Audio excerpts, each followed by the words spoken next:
Hello everyone, welcome to hello scholar. उम्मीद है आप सब तैयार होंगे 24 अगस्त के करंट अफेयर्स पढ़ने के लिए।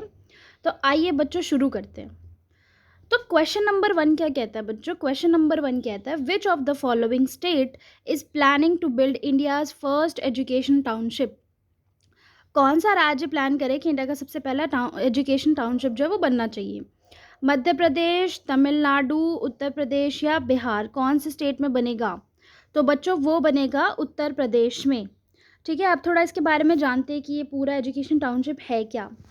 ये बच्चों ये है कि एक एजुकेशन टाउनशिप बनाना है एक स्टेट में। ठीक है, उसका आइडिया क्या है? आइडिया है single entry and multiple exit. ठीक है, मतलब प्लान ये है कि 5 एजुकेशन टाउनशिप जो है वो स्टेट में बनेंगे।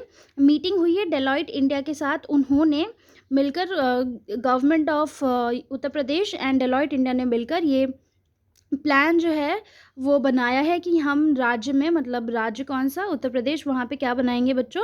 5 एजुकेशन टाउनशिप बनाएंगे। ठीक है, और वो चाहते हैं कि उत्तर प्रदेश की जो इकोनॉमी है वो $1 ट्रिलियन हो जाए, $1 ट्रिलियन इकोनॉमी जो है वो हो जाए। अब देखते हैं इंपॉर्टेंट पॉइंट्स है जो प्लान बनाया, इसमें क्या है, क्या सोच के बनाया।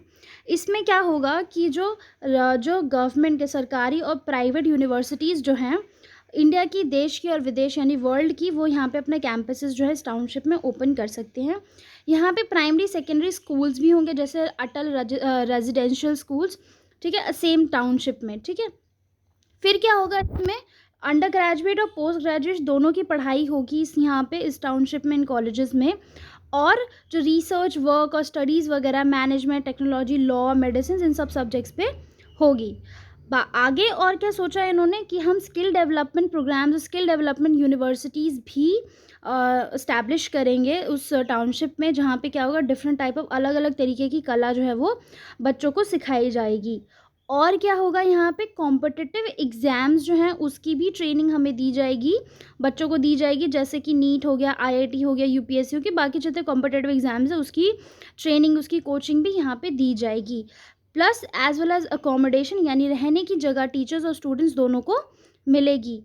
विद द इंट्रोडक्शन, यानी कि उनका आइडिया क्या है? सिंगल एंट्री मल्टीपल एग्जिट, ताकि स्टूडेंट्स को क्या मिले? चीप एजुकेशन, मतलब ताकि स्टूडेंट्स को अपॉर्चुनिटी मिले वहाँ पे। और इस वजह से लोगों, बच्चों को, कि बहुत सारे बच्चे होंगे जो कि अवेल नहीं कर सकते बिकॉज ऑफ फाइनेंशियल प्रॉब्लम, तो उनको एजुकेशन लोन्स भी दिए जाएंगे। ठीक है बच्चों, समझ में आ गया? नेक्स्ट क्वेश्चन की तरफ बढ़ते हैं। नेक्स्ट क्वेश्चन क्या कहता है? Which airport is to be renamed as Shaheed Bhagat Singh. कौन से एयरपोर्ट को हम शहीद भगत सिंह एयरपोर्ट के नाम से जानेंगे? Chandigarh international airport, Allahabad airport, Bhopal airport या फिर चेन्नई एयरपोर्ट? ठीक है, तो बच्चों हम जानेंगे फर्स्ट वन, चंडीगढ़ एयरपोर्ट को अब दूसरा नाम दिया जाएगा शहीद भगत सिंह इंटरनेशनल एयरपोर्ट। पंजाब और हरियाणा दोनों की सरकारों ने अग्री कर लिया कि अच्छा, इसका नाम हम शहीद भगत सिंह के नाम पर रखेंगे। RCAT has been inaugurated in which of the following state. Next question क्या कह रहा है कि RCAT कौन से राज्य में इनाग्रेट किया गया है? हरियाणा में किया गया है, राजस्थान में किया गया है, मणिपुर में किया गया है या उत्तराखंड में किया गया है? तो बच्चों वो किया गया है राजस्थान राज्य में।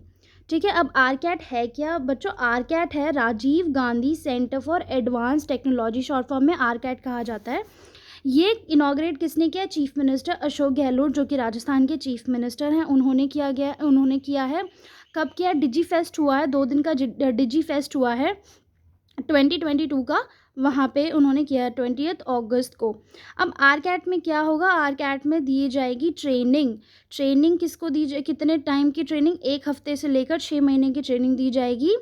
ग्रेजुएट्स जो कि इन सब फील्ड्स में ग्रेजुएट है, जैसे कि BE बैचलर्स इन इंजीनियरिंग या BTech कर रखा है, BCA कर रखा है, MCA कर रखा है, MBA कर रखा है, MSc इन IT कर रखा है, बेसिकली सारे जो कंप्यूटर बेस्ड या फिर मैनेजमेंट बेस्ड, उनको ट्रेनिंग जो है, उन प्रोफेशनल्स को ट्रेनिंग जो है वो दी जाएगी डिपेंडिंग अपॉन देयर रिक्वायरमेंट। 1 हफ्ते से लेकर 6 हफ्ते के बीच की इनको ट्रेनिंग जो है वो मिलेगी।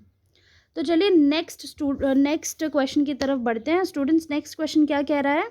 UNESCO has partnered with which of the following company to promote and safeguard intangible cultural heritage of India beginning with Himalayas, Himalaya से लेकर हमारा जो इंटेंजिबल कल्चर हेरिटेज है इंडिया का, वो कौन सी कंपनी के साथ उन्होंने प्रमोट करने का और सेफ गार्ड करने का फैसला लिया है?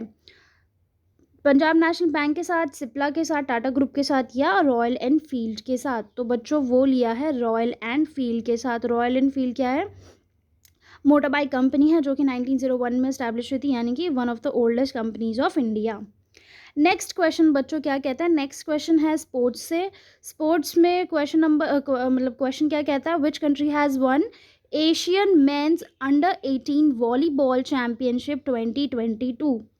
कौन से देश ने Asian men's under 18 volleyball championship 2022 जीती है? इंडिया ने जीती है, जापान ने जीती है, साउथ कोरिया ने जीती है या नॉर्थ कोरिया ने जीती है?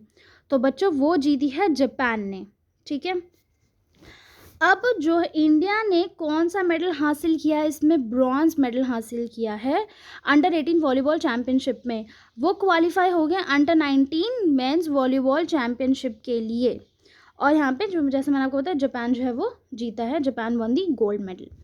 नेक्स्ट क्वेश्चन क्या कहता है बच्चों? नेक्स्ट क्वेश्चन ये कहता है which state will set up the first commercial space situational awareness observatory?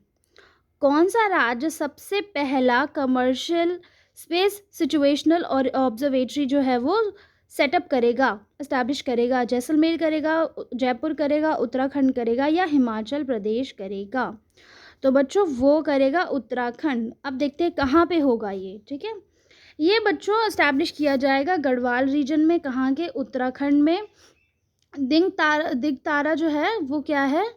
एक स्पेस स्टार्टअप है जो कि स्पेस टेक से डील करता है। एम क्या होगा इस ऑब्जर्वेटरी का? ट्रैकिंग एंड आइडेंटिफाइंग, मतलब ट्रैक करना और आइडेंटिफाई करना जो भी रेजिडेंट, मतलब पहले से ही जो स्पेस में ऑब्जेक्ट्स हैं लेस देन अराउंड 10 सेंटीमीटर्स, उनको लगभग उतने सारे सेंटीमीटर, इतने छोटे छोटे ऑब्जेक्ट्स को वो आइडेंटिफाई करेगा, प्लस एक हाइब्रिड डाटा पूल यानी एक डाटा सा क्रिएट करेगा ताकि हम उस पर उनको आइडेंटिफाई कर सकें और ट्रैक कर सकें। ठीक है, इससे क्या होगा? इससे हमारे स्पेस टेक्नोलॉजी में डेवलपमेंट होगी।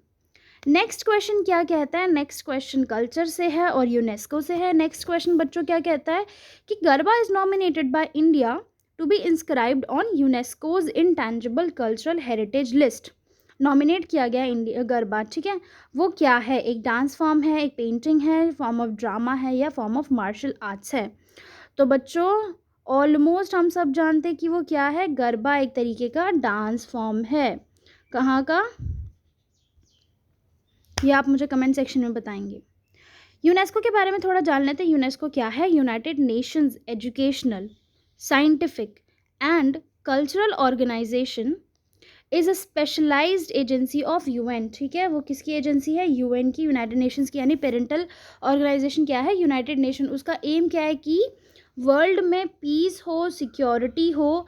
कैसे करेगा? इंटरनेशनल कोऑपरेशन, यानी सारी की सारी कंट्रीज जो है वो मिलकर पीस और सिक्योरिटी जो इस्टेब्लिश करेगी इन एजुकेशन में, आर्ट्स में, साइंस में और कल्चर में। इसका हेडक्वार्टर कहाँ है? पेरिस, फ्रांस में। कब इस्टेब्लिश हुआ था? 16 नवंबर 1945 में। कहाँ पे? लंदन, यूके में। ठीक है, चलिए नेक्स्ट क्वेश्चन की तरफ बढ़ते हैं। An online monetary system of medicine in the government run medical institution is to be set up in which state? यानी ऑनलाइन मॉनिटरी सिस्टम बनाया जाएगा किसका? मेडिसिन का, दवाइयों का, गवर्नमेंट रन मेडिकल इंस्टीट्यूशंस में, जो सरकार के द्वारा चलाए जा रहे मेडिकल इंस्टीट्यूशंस हैं। हॉस्पिटल्स हो गए, कॉलेजेस से रिलेटेड, कॉलेजेस से जुड़े हुए हॉस्पिटल्स हो गए, उन सब में एक ऑनलाइन मॉनिटरी सिस्टम के द्वारा जो है मेडिसिन का वो देखा जाएगा, मॉनिटर किया जाएगा, कितनी मेडिसिन चाहिए, कितनी medicine I, needs, selling and all those things. तो उसको मॉनिटर किया जाएगा। तो वो कौन से स्टेट में किया जाएगा? कर्नाटका में, केरला में, बिहार में या हरियाणा में? तो बच्चों वो किया जाएगा केरला में। थोड़ा इसके बारे में जानते हैं, ये है क्या? मैंने आपको बता दिया कि कौन से स्टेट में होगा, केरला में होगा। किस लिए होगा?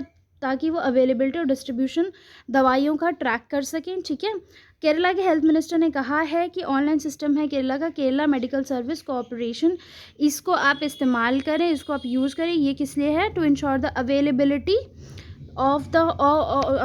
Of medicine by the hospital and employees of the hospitals. ठीक है, नेक्स्ट क्वेश्चन क्या कहता है? नेक्स्ट क्वेश्चन है डे के ऊपर।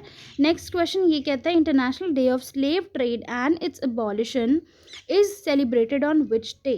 तो बच्चों बताइए, international day of slave trade and उसका abolition is celebrated on which day? 22 अगस्त, 23 अगस्त, 24 अगस्त या 25 अगस्त? तो बच्चों वो सेलिब्रेट किया गया था कल, यानी 23 अगस्त को सेलिब्रेट किया जाता है।